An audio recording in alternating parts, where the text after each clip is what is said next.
you for being here. I know it is always a challenge trying to do webinars because of the technical issues, the wireless working, and everybody's participation. So thank you for your patience, and I'd like to get started with my session. So today's session is about data science and analytics. We're going to talk about data scientists as a job prospect and how they are going to be the champions of the future.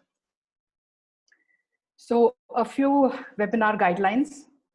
Please turn your mics off so that we don't have any disturbances in the background. And we will wait for your questions at the end. So please write down your queries in the chat window, and then Neha can ask the questions once we're done with the session. And that is it. We will do the question answers at the very end. So data science and AI, they are the most fundamental technologies of the 21st century. And as you all know, that data science has exploded in the last few years, and it is a technology that we all need to be aware of in the coming years. So how did data science become so important suddenly? It was always been important because data science has been there as long as computer science has been around. But things have changed over time, and let's talk about the changes and why we are here today. So earlier, in the early stages of computers, the computers were very large, they were slow, we had private networks, and the communication was not very good between computers at that point. The computers evolved, the networks started integrating, they started talking to each other, we started having personal computers, and that was the second stage. Now the third stage is when the laptop generation. We have smaller laptops, and we have compact laptops. We have machines that are much more powerful today. They can do a lot that the larger computers used to do. And of course, now the networks have become wireless. So you can basically work from anywhere, and data can be captured from anywhere. So the technologies have changed, and we have also got a lot of devices that are talking to each other. So that is why the data generation has gone up a lot. So in short, there is data everywhere. Wherever you look, there is data to be seen and shared. So what can we say about the data? 90% of the world's data was created in the last few years. So because of IoT and technology, the evolution of networks, etc., there has been a huge amount of data that is available in every industry. But only 80% of it is unstructured. That means it is in the form of newspaper articles, publications, and things like that, which are not formulated in a way computers can read them. 20% of it is available as traditional data sets, which can be accessed by computers. So now, to be able to get to the 80% of this data that is unstructured, and to have it in such a way that our computers can read about it and understand it, make sense out of it, analyze it, we need to have data science. And that is why we are in a stage where data science has become so important, because we need to be able to make sense of this 80% of this data. Now, data science. At a very broad level, what is data science? Data science is a field about processes and systems to extract and manage data from an unstructured or structured form. It is possible because of the evolution of platforms and tools to handle data. We have many different types of platforms available today. There are different types of tools to be able to manage this data, and the availability of data. Nowadays, data is easily available to everybody. All industries that need data to analyze what forecasting to do, it is readily available. And that is why the prediction analysis can be done. There is also the ability to store data because of the cloud and the ability to store huge amounts of data. We can use data science to be able to analyze larger sets of data than was possible a few years ago. So the availability of technology and cloud has basically made it all possible for data science field to expand so much in the last few years. Now, because we have so much of data, there is the issue of data management. We need to be able to manage all this data that is available to us. So what is creating this need for data management? It is the data growth and the analysis that is required for this data. So this is something that is very important and which needs to be looked at whenever you think about data. The policy and regulation changes. With this growing amount of data we have, the data usage or how it can be interpreted and shared, there are rules and regulations that are set by the government, by the companies, the users themselves. So that is why the data scientists need to make sure that they are constantly aware of the policy changes that are happening at all times. The next thing that we need to think about is data security and privacy. So this is something that is very, very critical in today's age. As you know, that anytime you download anything or if you want to use any kind of software, there is always the question that do you want to share your data? Can somebody use it? So the permissions are something that are asked, and then the data that is used by corporations has to be secure. Because, for example, when we share the data that we have in our banks or for our investments, we don't want that to be easily shared amongst others. So there are some companies that have very, very strict data security policies and they need to be adhered to. And then there are others which it is not that critical about the data that is being shared. For example, if your purchases that you're doing online, so that kind of data is not that critical, but it helps the industry to determine what kind of a consumer you are. So there are different types of data security and permissions required for data, and that is something that has to be looked at, studied, and used properly by the data scientists. So these are some key critical issues that have to be kept in mind by the data science people who are working with it. The other thing that needs to be very important, the other thing that is very important is data accuracy, because the data prediction is only as good as what data comes into the system. So what are the things that you have to look at? You have to make sure that the data that you have is relevant, or that it is pertaining to what you are looking at, what you are analyzing, and you have to ensure that the data that you get is from a reliable source. So you have to make sure that you have relevant data, you have reliable data, and in today's world, it has to be bias free. What do you mean by bias free?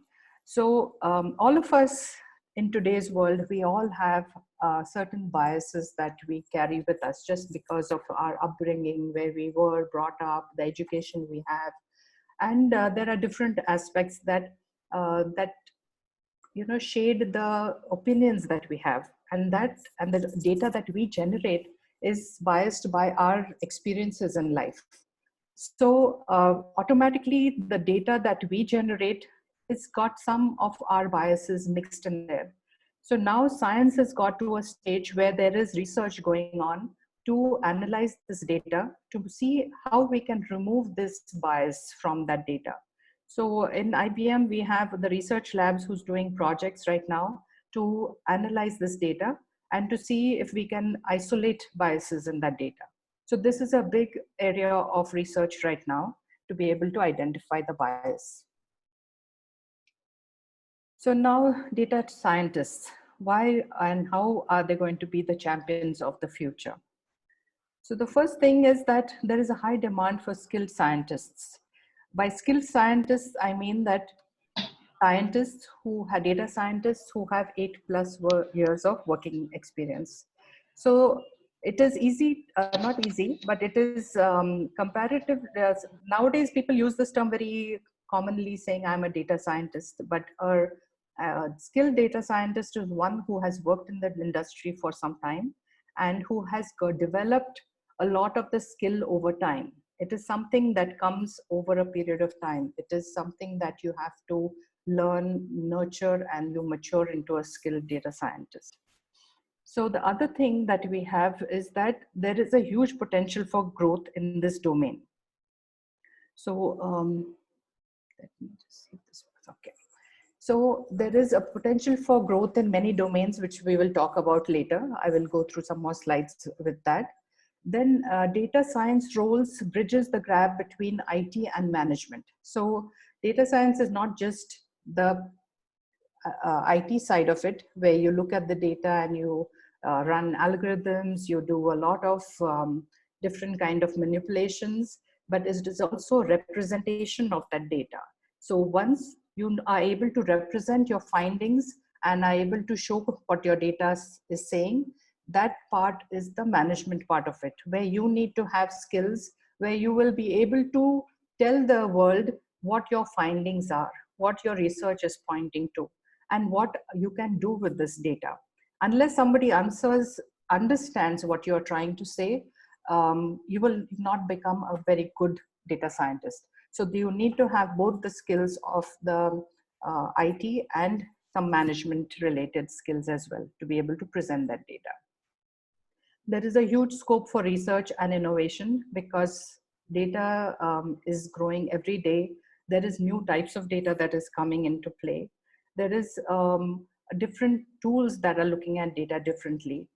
So there is a lot of opportunity for doing research and innovation. So for those who love to dig into data and try to see what it is showing you, this is a very good domain to be in.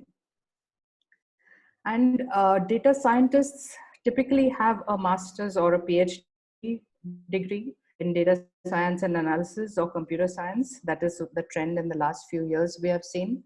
In India, typically the bachelor's degree also is another area, because in India, I think we are still not there where the master's program has become a big thing. So there are budding data scientists who have a bachelor's degree and still trying to get into the industry.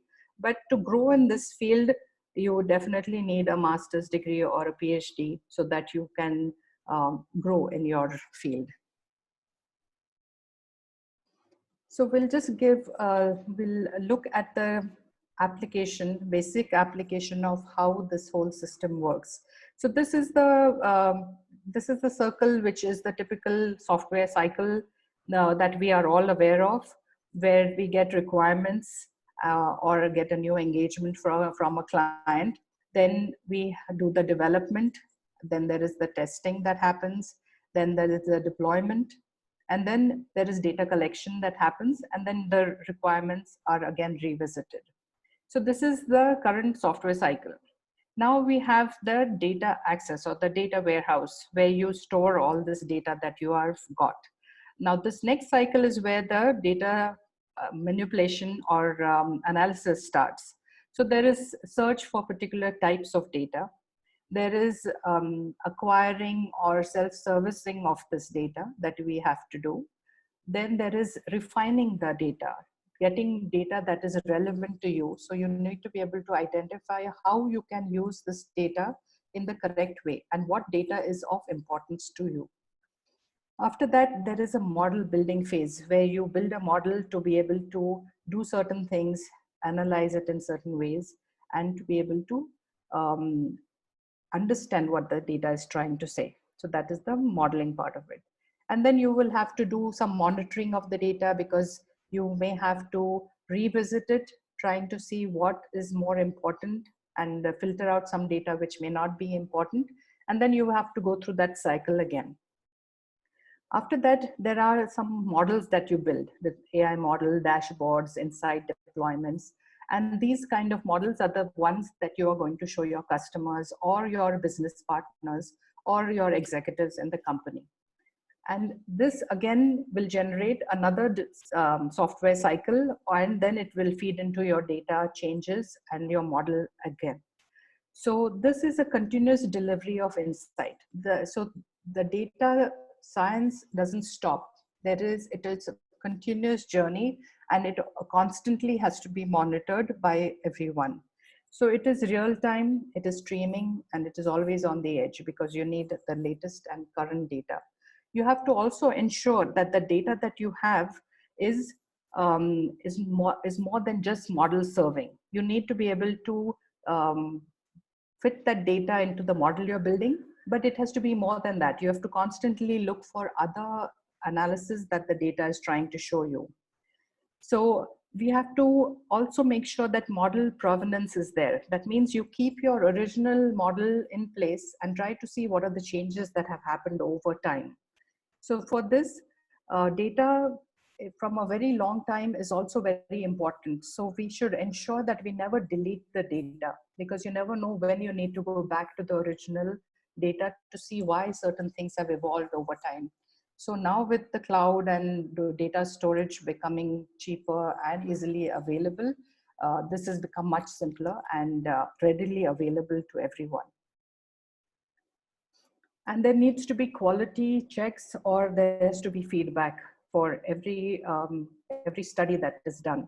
So everyone needs to be aware that this is a critical phase of this whole cycle, where quality checks are important to make sure that what is being analyzed is correct, and that proper feedback is given so that that model is generated in a correct fashion. And the model evolution, as I talked about, has to happen on an ongoing basis.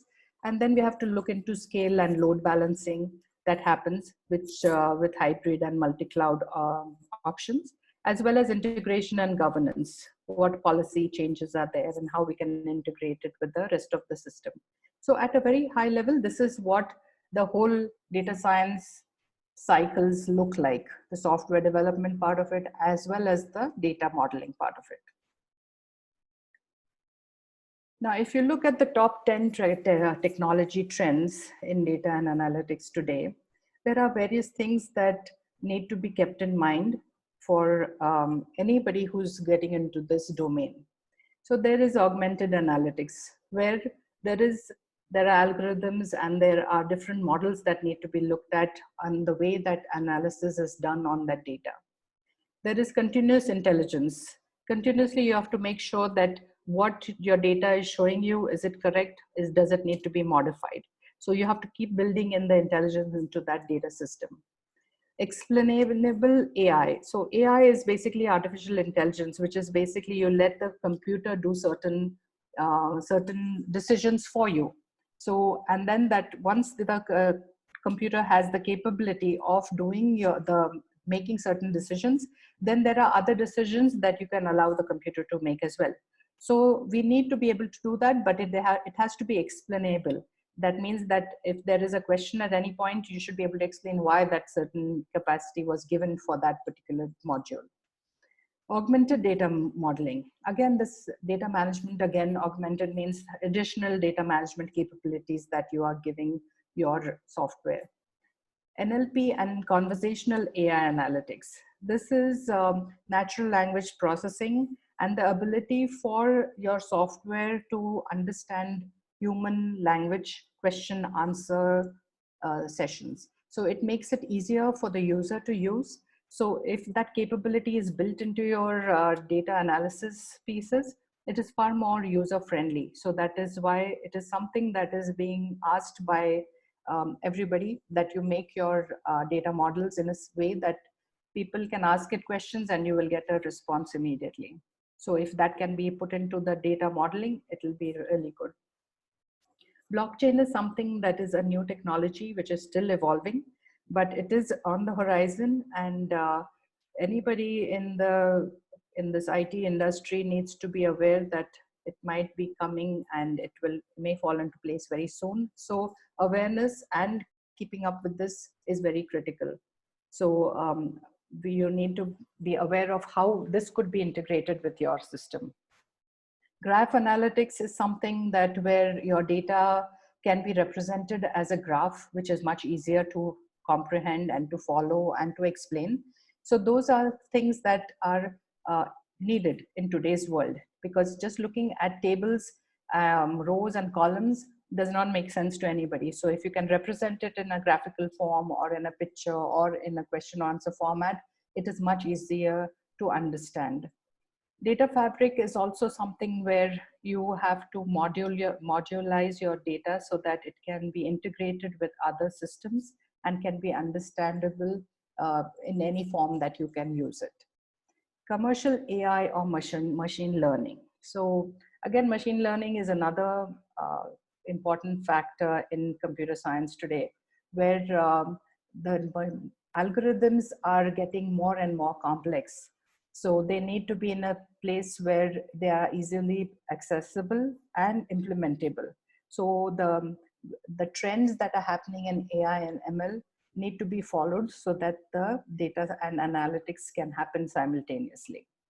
And then persistent memory servers. The servers are getting more and more powerful, capable, and faster. So we need to keep up to speed with what's happening with the different servers that are coming. So these are the different technology trends that we need to be aware of and constantly keep an eye on for the next year or so, so that it can help the data scientists when they are doing their work. The next thing that I would like to talk about are the top 15 open source data science tools that are there to learn in 2020. So the first thing is data mining and transformation. So there's CAPI, Pandas, Civica. So these are things that are available, and we should see how they can be used, if at all, in your industry. There's data analysis and big data tools that are available, like Spark, Hadoop, which are very critical and needed for doing different types of data analysis and statistical modeling. So those are different tools that you may have to learn. Then model deployment through MLflow and TensorFlow. So these are things that need to be learned as well. Data visualization. Data visualization is, like I said, if you need to be able to visualize the data and not just see them as numbers. So there are different tools that help you to do this data visualization. So you may have to learn a few of those to make sure that the data that you are trying to represent can be done in a user-friendly format. And then there is development environments that keep changing, but you need to be able to adapt to it and to be able to implement different types of data environments. So other than this technical knowledge that you may have, there may be some other additional knowledge that you may need. So the programming language today, which is most popular, is Python. So it is a preferred language for data scientists, followed very closely by the R language, which is also used among statisticians and data miners for developing statistical software and data analysis. Other than this, there is SQL database or coding. So this is the sequence that you need to write to extract data. So you need to be able to do this at a very low level, because you may never know how you need to restructure your code so that you need to extract the right amount of data. So this is also a skill that you would definitely need. And of course, machine learning and AI, we need to be very closely interlocked with that for our data scientists.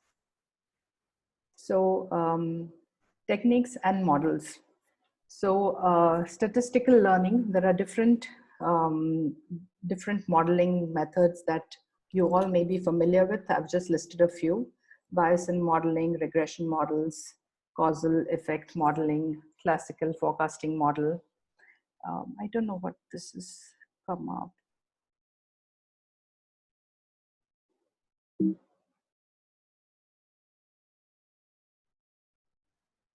Can someone tell me how to get rid of this? I think you can ignore it time being. Okay. Someone is playing with the annotation. We'll have to off that security feature. Apologies for that. This is Saptesh. Okay. I thought something I did. Okay, no problem. So there are different statistical models that you need to understand. So I think it is more important that you understand that there are different models, and every data scientist has a um, different favorite model that they like. So you need to figure out which ones you like more. Some people like to look at all the data, and then they like to do it, in a different way. Some like to do it like a regression model. A regression model, in a very simple example, which I heard recently, was that regression model is basically you start with a base rule, and then you build from there. For example, if you have to take a taxi from your house to the airport, you know that when the taxi comes to your house, there is a base charge that is there. So when you sit in the taxi, that is the minimum you have to pay. Then you have to keep paying based on the distance you travel and the time that you travel. So by the time you get to the airport, depending on which route the taxi driver has taken you on, and if you were in the traffic jam, which took a little longer than normal. So those are the two things that happen that can affect the total amount that you're going to pay the taxi driver. So that is one of the regression models. So there is a base rule where the base price is fixed, and then there is a variable on top of it. So that those are different ways of looking at it. So it's a very simple explanation of that regression model. Then, of course, there are different types of ML and AI tools. That there's SVM, random forest, gradient boosting method, etc., that help you with different techniques on looking at the model. There is the AI ladder. AI and machine data science is very closely related. If you look at the bottom of the screen, data of every type, regardless of where it lives, you need to collect it, make data simple and accessible. So you need to bring it down to the lowest level. Then you need to organize it, create a trusted analytics foundation, then analyze the scale and AI everywhere, then infuse, operationalize AI with trust and transparency, and then modernize your data estate for an AI and multi-cloud world. So once you have all this, your data is in a place where you can predict and analyze it. Okay. IBM has come up with Cloud Pack for Data, which is basically a platform where you can go, you can try out the different tools that are listed over here. There are some data sets that are available which you can play with. So it is definitely something that is available, and you can go and try it out before you can subscribe for it. They have like a sandbox kind of a thing. There is also Big Data University, which is an IBM initiative, courses on data science. They provide cloud-based environment for not only analysis, but also for working with big and small data. So if you go on in any of your web searches, you can do a web search on Big Data University. You'll find that you can access it from there. There's also a data scientist's workbench, which is an internet-based solution where you have access to some very advanced computing environments. So for those who want to experiment some more, you can try out the workbench as well. And then there is IBM Big Data and Analytics Hub, which has the latest industries, analytics, and technologies that are listed there. There are different scientists, different experts, subject matter experts who come there. They write blogs, they answer questions. If you have any kind of you can start a group and you can start discussion on anything that is that you need answers for. So this is a great place for people to keep things current, and to find out what's happening and what the data scientists are talking about. So I'd encourage you all to go to any of these three websites and try to understand a little more. This is for more the students on today's call. So on the left-hand side, this is the university academia programs that we have in IBM, and there are different sections for students and faculty. And you can go there, and there are different technical webinars that we have. We have different kind of programs, so they can go there and do some learning. And on the right hand side is this is a global level initiative that we have. So there are access to tools and they can use it. It depends on which college you're in, but there are different kinds of teaching methodologies for what's in data science, blockchain security, and they can subscribe for that. So this is more for academics. Those who want to approach, you can definitely reach out to me. So IBM has something called IBM Skills Academy. It's a skills-oriented training program that bridges the skills gap between classroom and industry, empowering students of various majors with the skills needed to excel in today's high-demand technologies. How does it work? We provide a cloud-enabled learning environment based on train the trainers blended learning models, leveraging IBM and open source technology. Upon successful course completion, faculty and students can receive badges on relevant skills. So this is something that is put into play right now. So we are working with different colleges to see how we can work closely with them. And there is IBM Hack Challenge that's going on right now. So those of you who are interested, you can still sign up, register for this. You can do a Google search for it and you'll find the registration link. So I would recommend anybody who is interested in any type of data science, you should take part in different hackathons, because that basically gives you opportunities to work on a different problem statement with different data sets, and it gives you an insight into how things can be. So the more you participate in various challenges, the better you become. So I would recommend that you do take part in challenges as often as you can. So the different types of domains that there are for the data science industry, let's talk about that. The main thing that you need to do is first choose a domain that you are passionate about. Today, data is in every industry. There are different types of data that can be looked at in multiple different ways. So you will have an opportunity to work in any industry. So the initial part of after you graduate, maybe the first few years, you want to pick up the technical skills, but eventually you should identify a domain that you would like to work in and you're passionate about the data, because data is something that unless you really enjoy looking at it, you are going to get bored very soon. So choose a domain that you really like, and then you'll find it'll be fun looking at the data. So looking at the data should be exciting. It should not be a tedious job for you. So if you are in a domain that really excites you, then that's what will keep you going.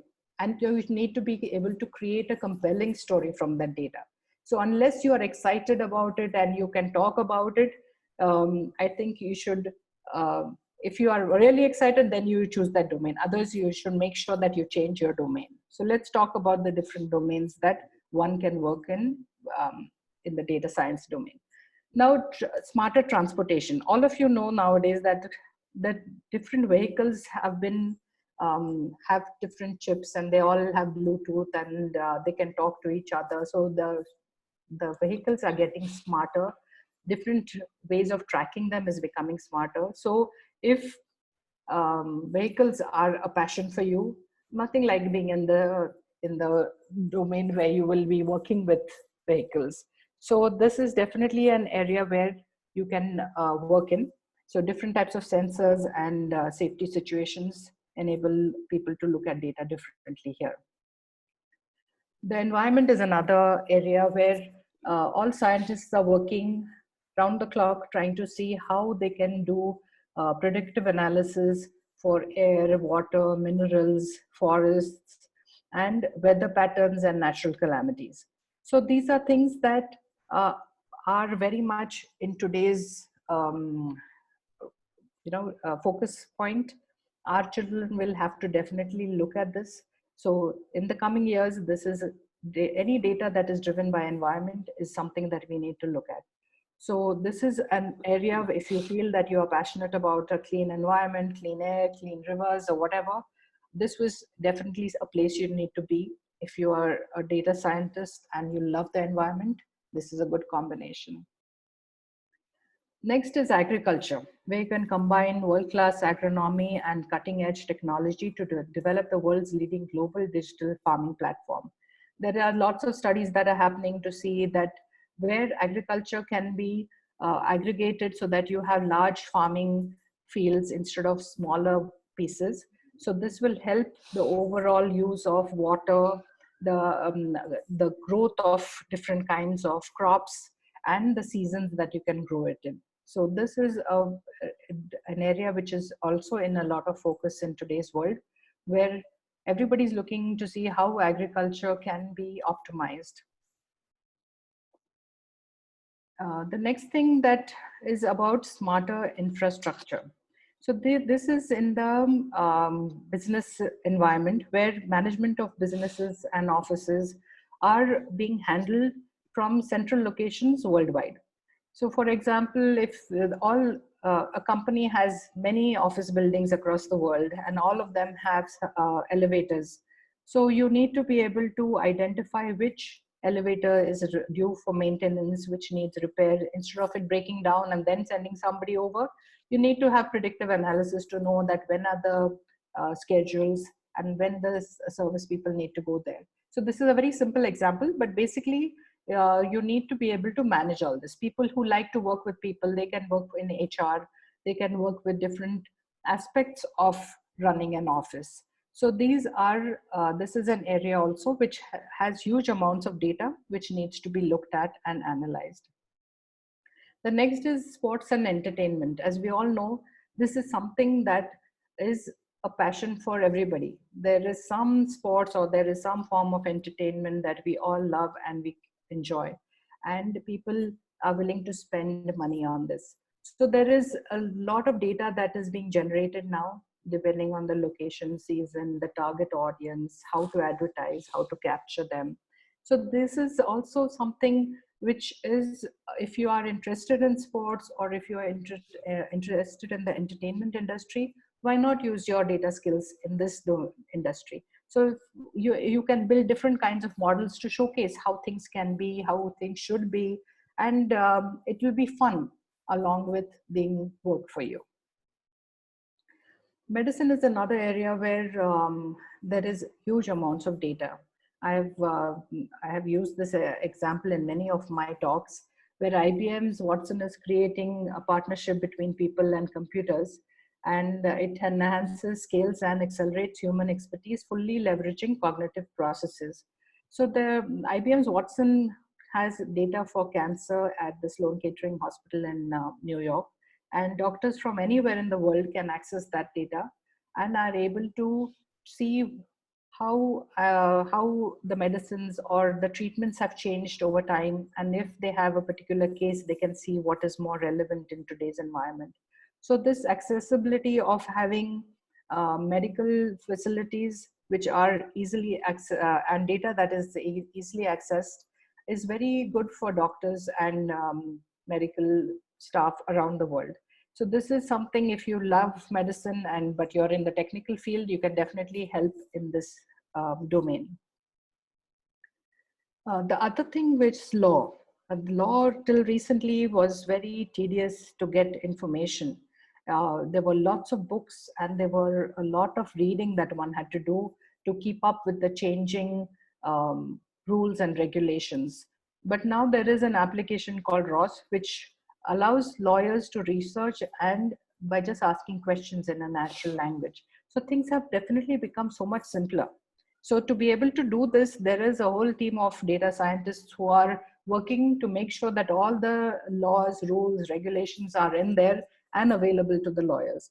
So if you are interested in law and never got to do a law degree, this is a way of getting in there with your data skills.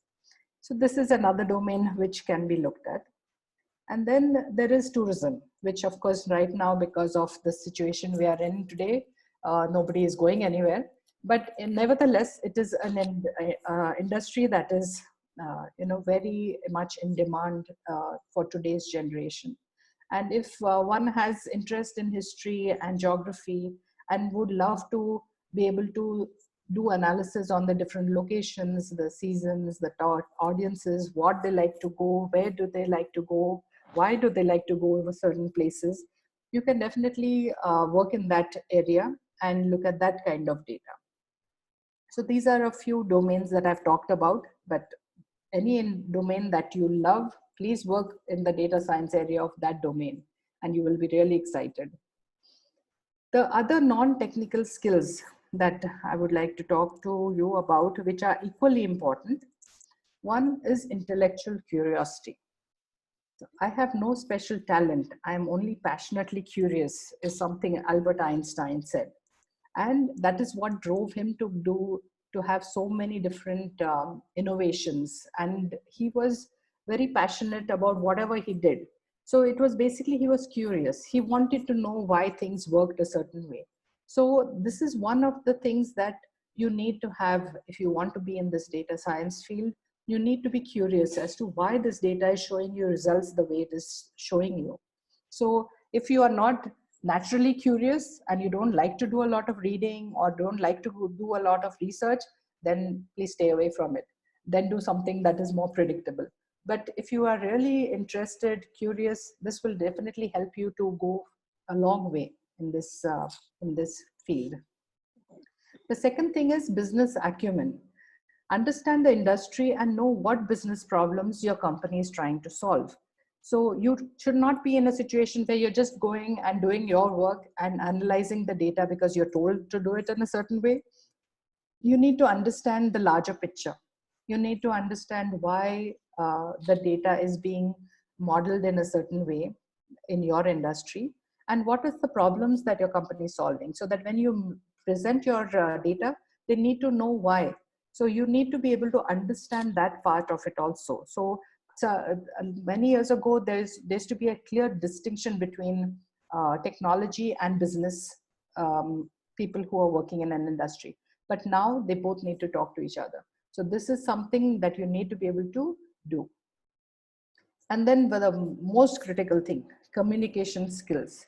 So we have to be clear, we have to be fluent, and we should be able to translate the technical findings to a non-technical team.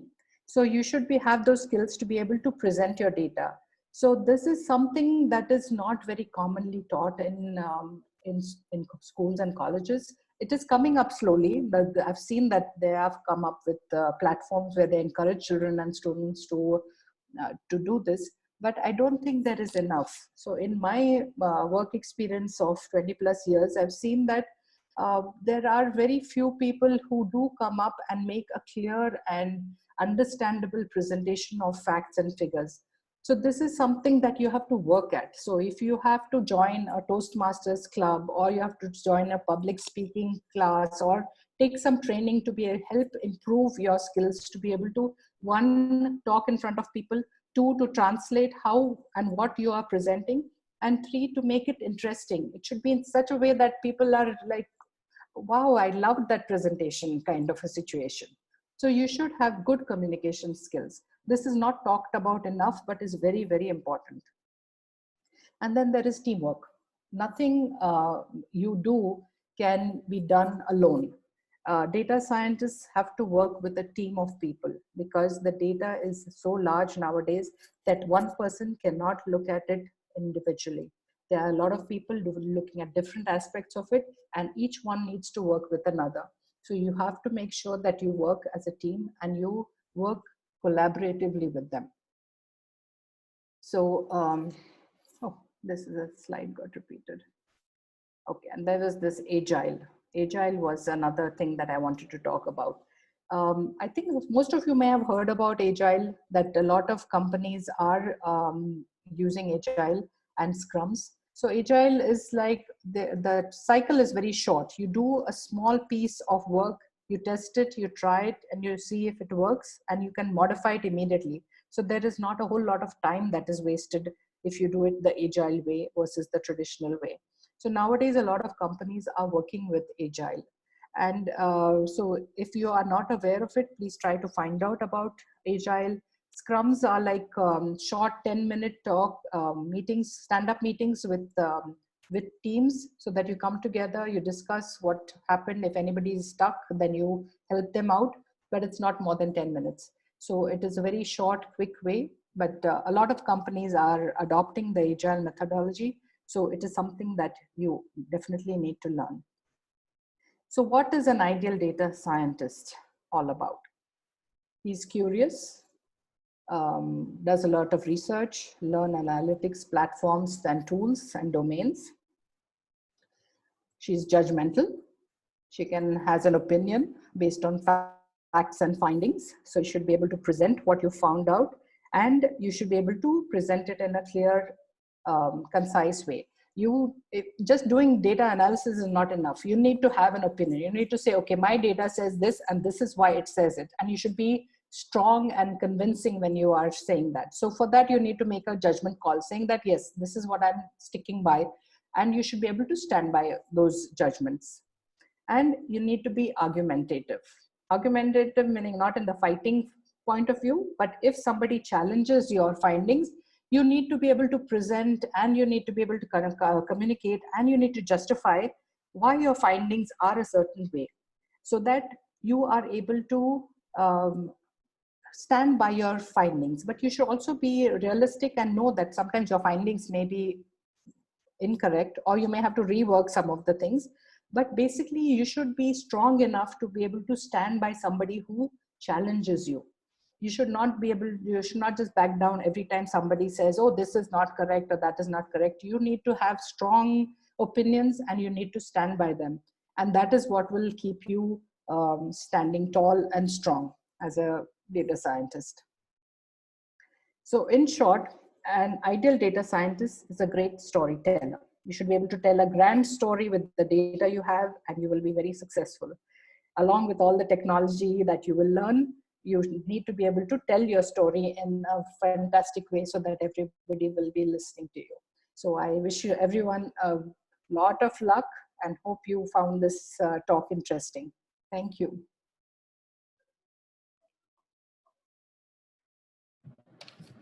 Thanks, Kranti. We have one question for you. I will just, before I proceed, I'll just take this one. See, someone is asking, like, can you suggest some research topic for PhD in data science? I think the gentleman wants to know from corporate perspective, is there any research topic which he can take up for PhD? See, as I mentioned that the bias analysis is one which is a very trending topic right now, which IBM research is doing.